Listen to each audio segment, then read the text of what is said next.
Our first speaker will be Mike Harlington, and Mike is the the chairman of the Cannabis Trade Association, or CTA.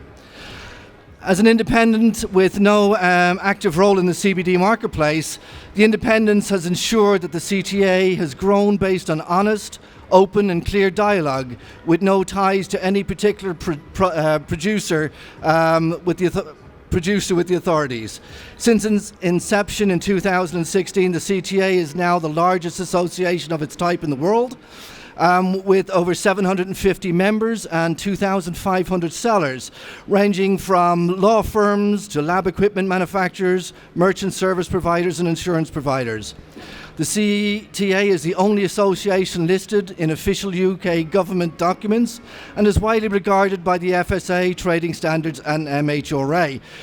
Our topic today will be the critical importance of compliance in this sector. So Mike, welcome, and I look forward to your talk. Thank you. Let me just explain this. This presentation was finished about midnight. It was probably labelled not quite correctly, and we'll give it a go. If it looks a bit broken, it's probably because I was broken at that time last night.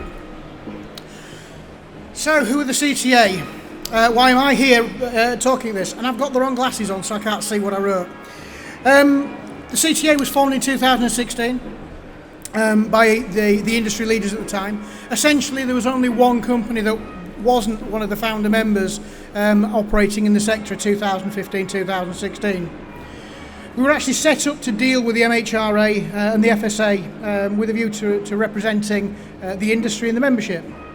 Hang on, there's a comfort monitor down here that I can actually read.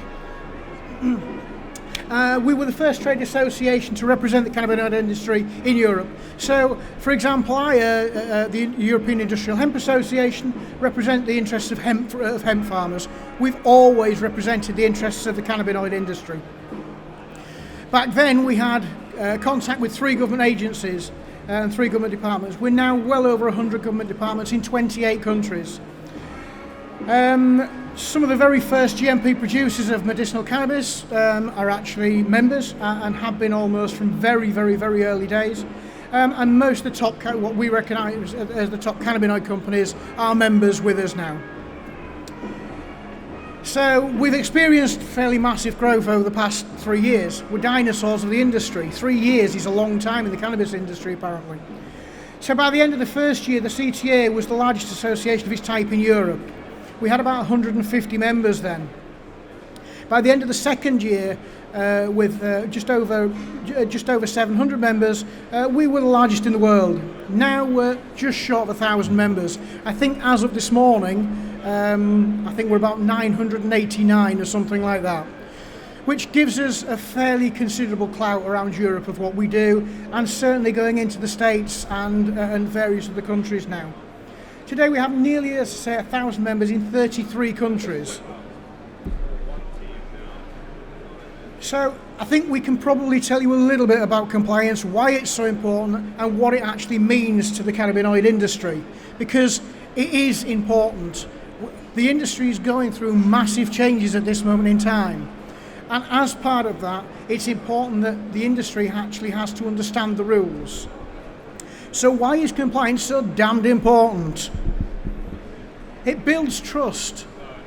As an industry, we're dealing with a number of issues, okay? First and foremost, the authorities don't trust you. The reason the authorities don't trust you is because an awful lot of people out there will not behave. It's as simple as that. The agencies don't trust you because they've got no data. They don't know that your products are safe. And of course, it builds we need trust with the public, because the public need to know that what they're buying and what they're dealing with is safe, efficacious, and that it does what it's being bought to do. So trust with the authorities. If you haven't got the trust of the authorities, there's not an awful lot you can do, okay?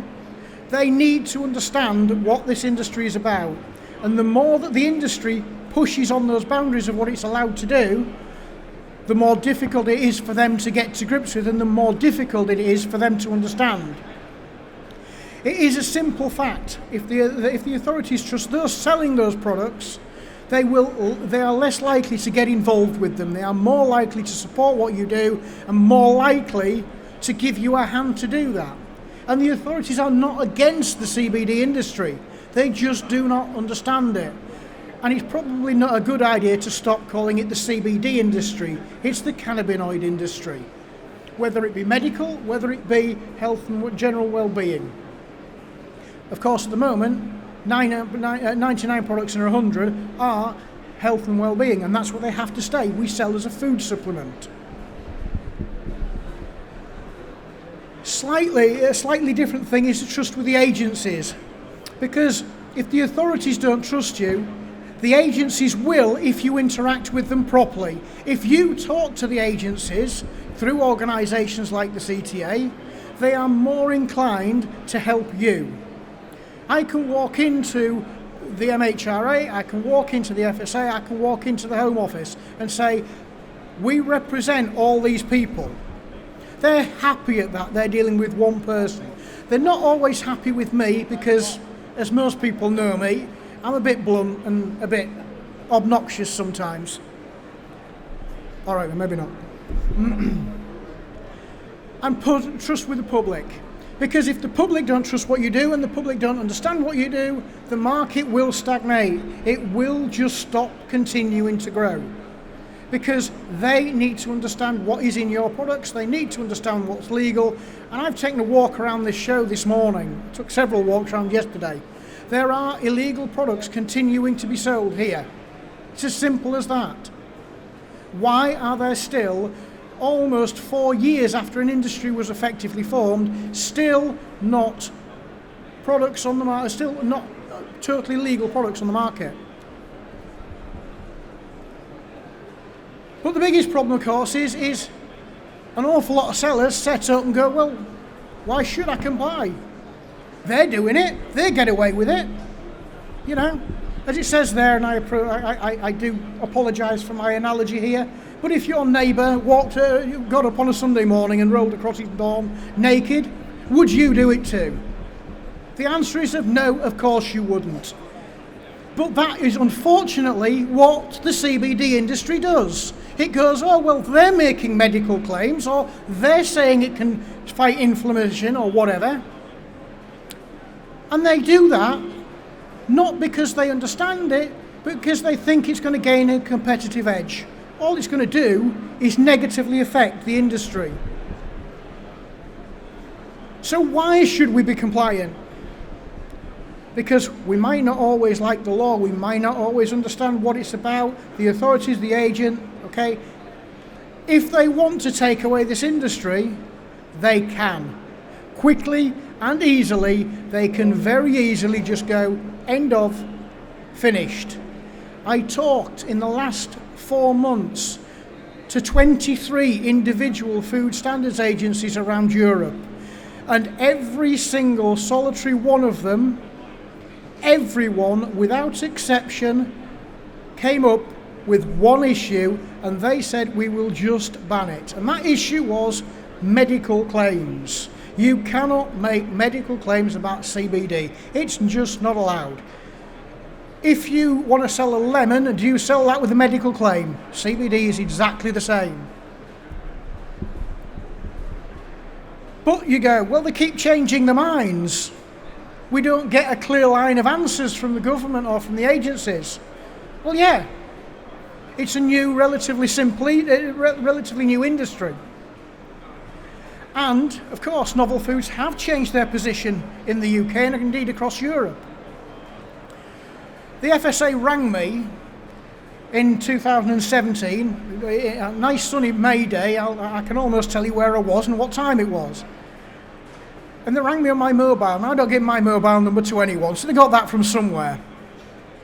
And they rang me and they said, Mike, we're reviewing CBD. In the UK, obviously CBD is a novel food. We need to understand the position that we are going to be happy with. So we went down, we saw them, we spent an hour down there with the head of novel foods at the time, and we very quickly agreed a position. That position is that extracts, because we've been extracting from cannabis for a very long time, cannot possibly be novel. You cannot argue that.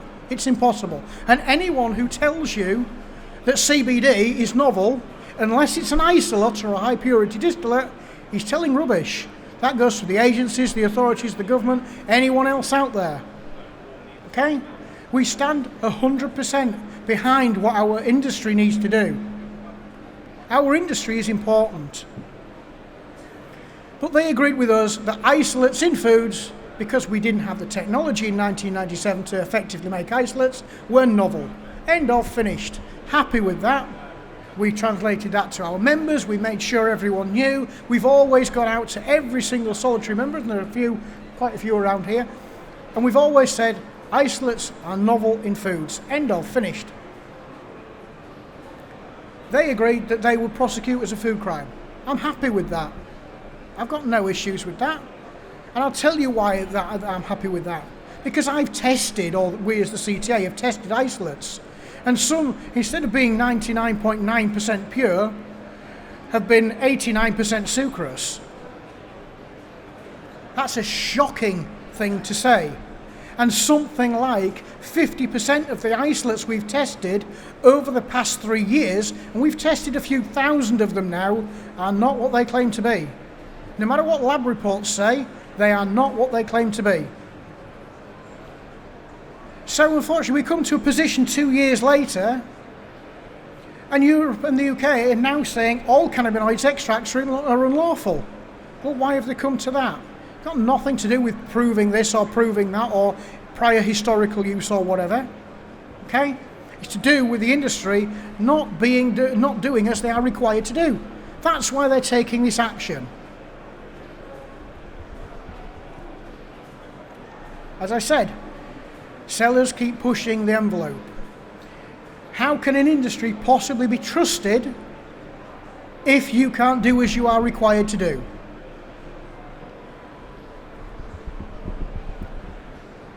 Says it all.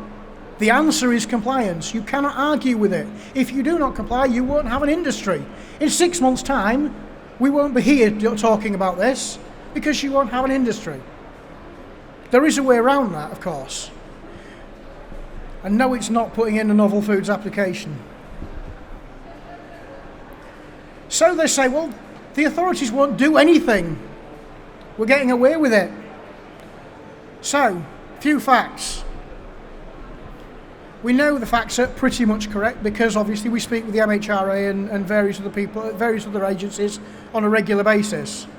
Over 70 companies have been served with Section 165 notices by the MHRA because they've been selling CBD with medicinal claims. Section 165 notice says you have 28 days to stop selling that product or you face further enforcement. At one point in time, the MHRA would work with you until you became compliant. Now you have 3 strikes. You have the initial letter, you have contact with them if you contact them, and they will help you through 2 more issues. They will not go through your site, they will not help you to the nth degree, they will give you the basics, they will actually refer you to the CTA in most respects, and tell you what you need to do, and that is it. You make a claim after that, Section 165 goes straight to enforcement. They can close you. Over 300 businesses across Europe have been shut down for selling novel foods, not in compliance with local law. So in Spain, for example, close to my heart, I live in Spain, the Spanish law says that you cannot have a food supplement unless it contains a vitamin or a mineral. That's it. CBD is not legal all over Europe. It is legal and tolerated across most of Europe, but Austria, Germany, Spain, Italy, France, and God knows how many other nations are acting.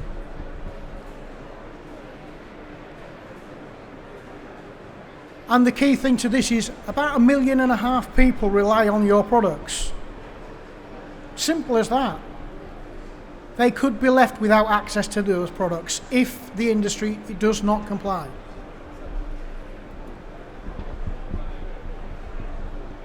And this is a really good one. I had this conversation the other day with an ex-member. I won't get into trouble for what I'm doing, he said. I'm tiny. I've got this little tiny thing. No one watches my videos. No one looks at what I'm doing, so why even bother? The fact is he gets a couple of hundred people watch his videos every day. Sooner or later, someone will report him. That's a guarantee. They will come after you. FSA, if someone reports you for novel foods, sooner or later FSA will come knocking on your door if you try and push the envelope. So compliance isn't just important, it's absolutely vital for the future of the industry. Doesn't mean you're selling out, doesn't mean you're letting the bastards win. At the end of the day, they're doing their job. You have to understand that. They're not against you, they're not against your business, they are doing their job. And if you do things properly, you are showing yourself to be responsible, honest, and that you understand the requirements of the industry you are in. You are not in Medicare, you are not in healthcare, you are in the food industry in the UK. Live with it, deal with it. There are changes coming along over the next few months that the CTA is dealing with to allow us to make some of the claims that we know that should be allowed to make with CBD. We know it's an anti-inflammatory. We know that it's been clinically proven. We can't say it because under food law there are a number of allowed claims that you can make with that. CBD doesn't have anything attached to it. So over the coming few months, the CTA is going to change that. We're the only people making those applications. So, I'm a little bit early on this. I'm not going to stress about it. We're over on G100. Come and see us, the people there. Have a listen to the people that are talking today. You will hear lots and lots and lots of variations of the arguments, and you will hear lots of information. We've already today heard lots of things about why they're doing this and why they're doing that, and this association is doing that, and that association is doing that. Okay? We as an association will not lie to you. We've been here for 3 years, we've seen everything that goes on, we still see everything that goes on. We understand everything that goes on, and in most cases we will not comply with what goes on. Because the fact of the matter is, and it's a really simple fact, that we've been doing this longer than anyone else. We're the only people with the correct connections in government, no matter what some people say out there, and more importantly, we're actually on the industry side. We're not going to tell you to put in a novel foods application, because, excuse my French, but it's bullshit. It's as simple as that. CBD or cannabinoids in extracts are not novel. We fully anticipate, we fully understand what is going on out there. There is a legal process that in about 5 or 6 weeks the CTA will release and will make everyone aware of. And that is the way to go for it. Because if you put in a novel application, or if you listen to anyone talking about putting in novel applications, I hope their members are really happy. Because you must take your products off the shelf the minute you put your novel application in. It is that simple. That is the law. So if you're going to put in a novel application, prepare to stop trading for about 3 years. 1.5 million people out there taking products. Whose products are they going to go to if you put a novel application in? End of. So I've been told I've got to do Q&A. I hate doing these things. No one ever gives me any, it cuts me any slack on these things. So if you can be nice, and if you want to put your hand up, there's a gentleman walking around with a microphone. Well, he tells me he's a gentleman. Anyone got any questions?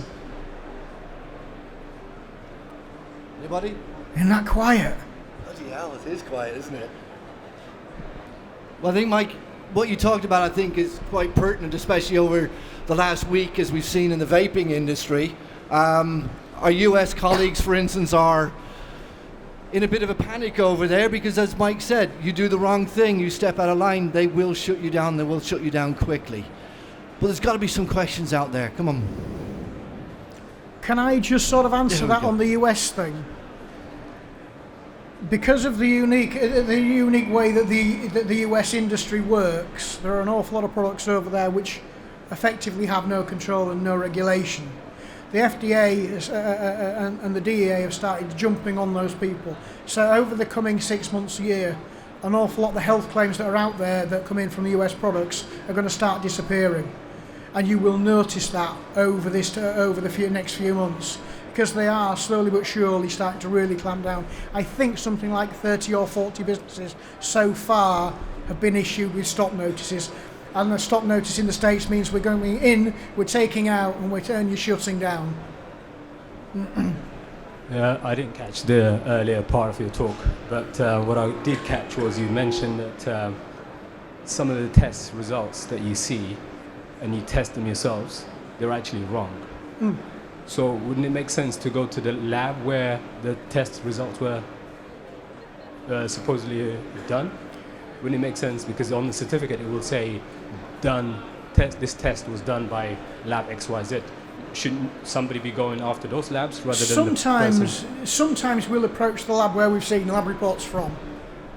In the vast majority of cases where we've seen issues has been with isolate. And because often they come from the Far East, or because they come from outer Mongolia with not particularly good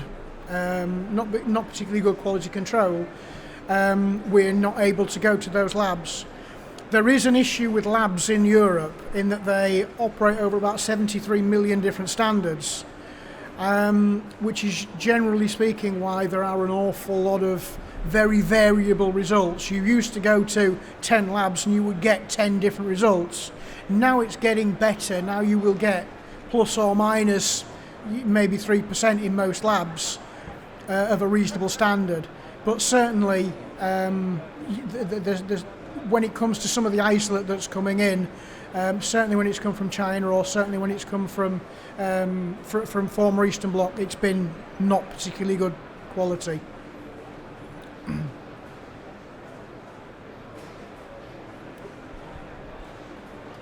Hi.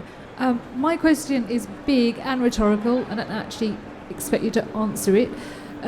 But how do we build a sector in the UK where we can grow and produce the best CBD in the world and have the compliance of manufacturing everything through from growing, so that's what we want to do, basically.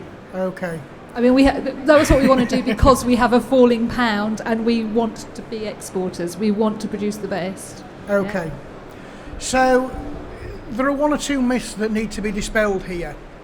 At the moment, the CBD industry in Europe is limited to 72, 73 strains on the European industrial hemp list. If you are manufacturing a food, you cannot step out of that list because it doesn't make it onto that. Unfortunately, last year there were supposed to be a number of high CBD strains gone on that were supposed to go onto that list. That never happened. It was actually petitioned against by various agencies and by various associations. So those 4 or 5 strains that were due to come on never happened.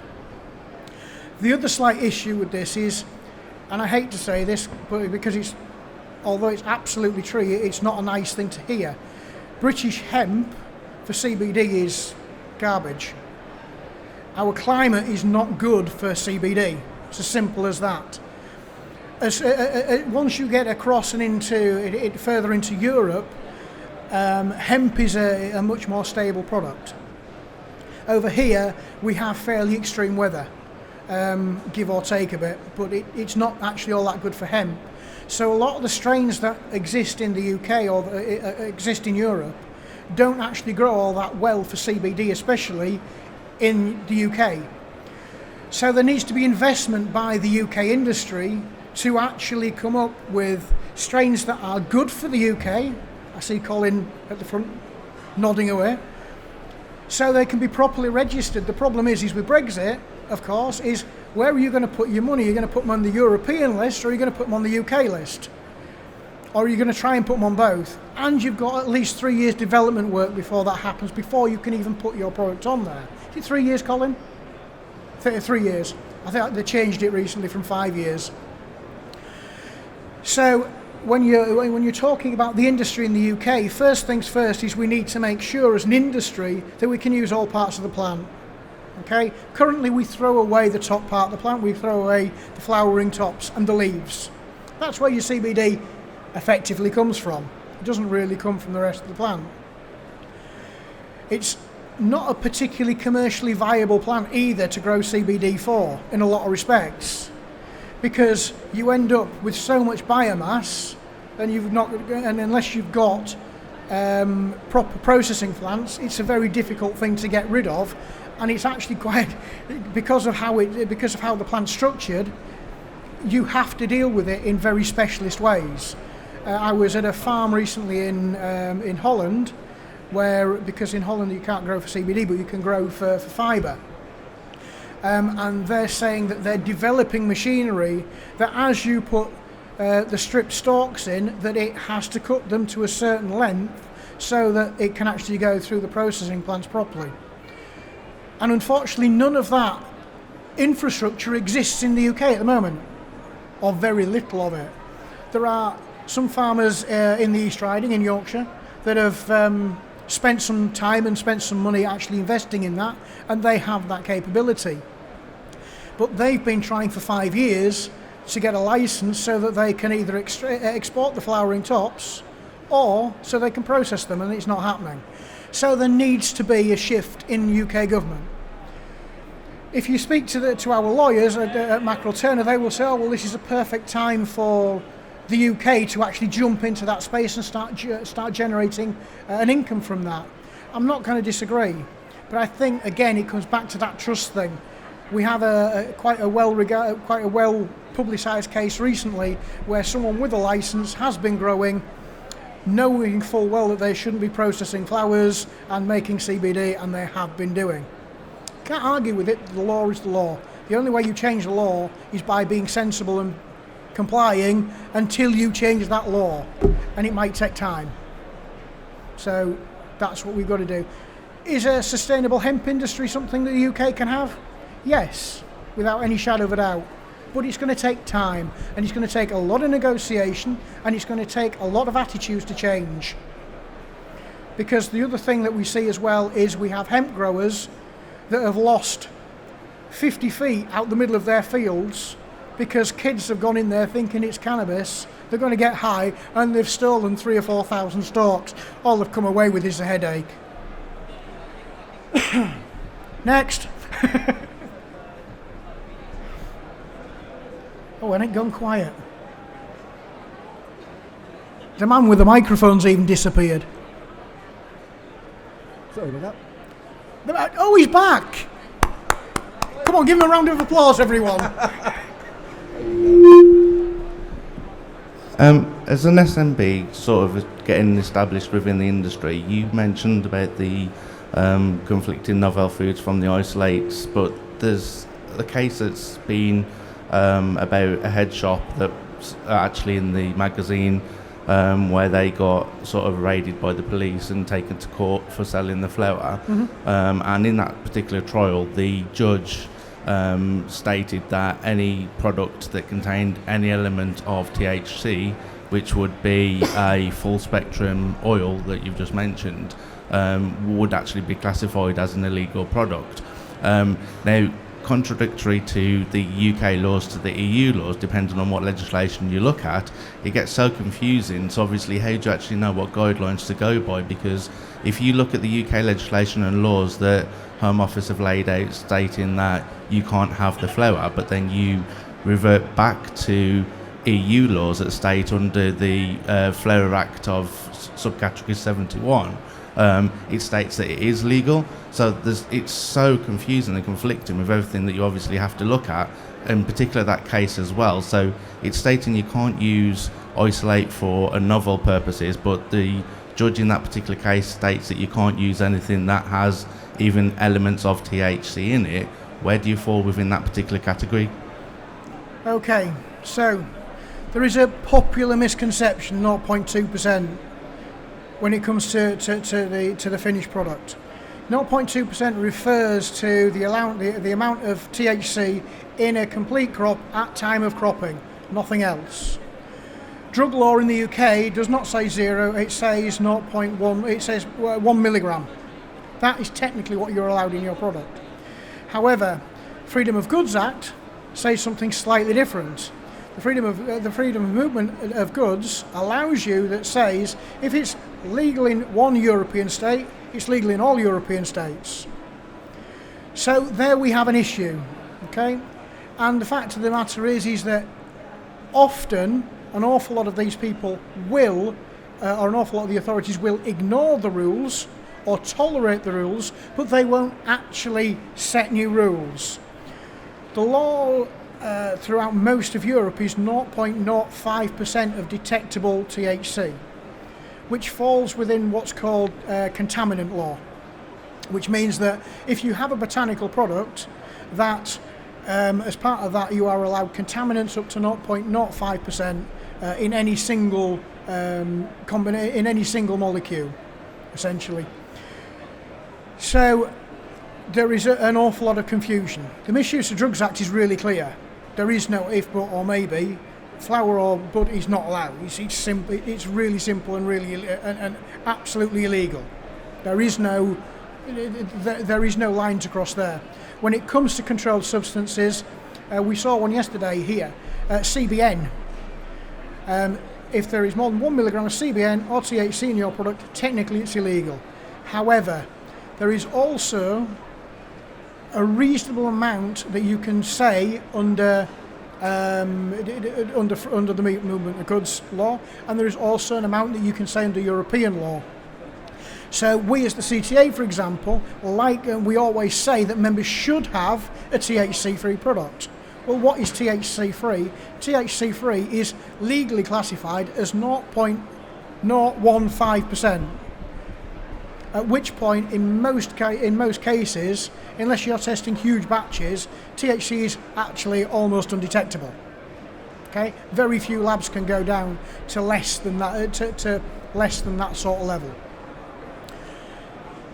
So we say that as long as you are sensible and as long as you are reasonable in your application of the law, and that there isn't 25 milligrams of THC and 25 milligrams of CBD in your product, then we will take your side on that to a certain extent.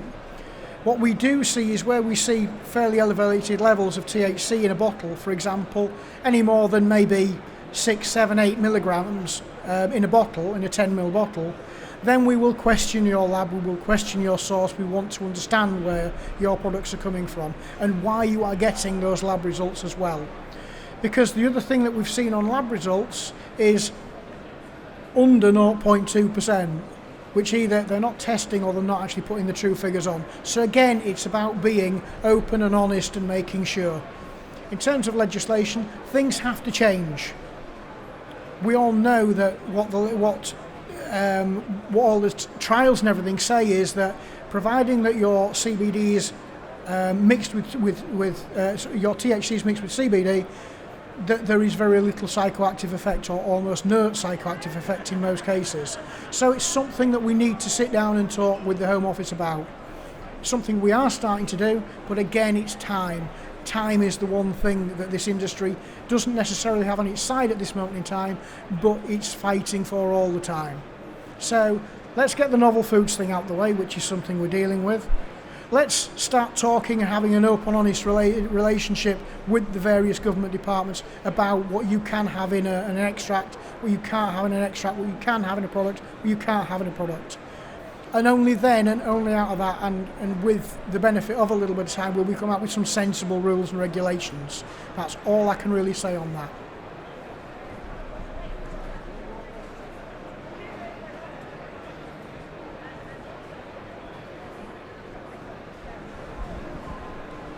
Yeah, hey mate.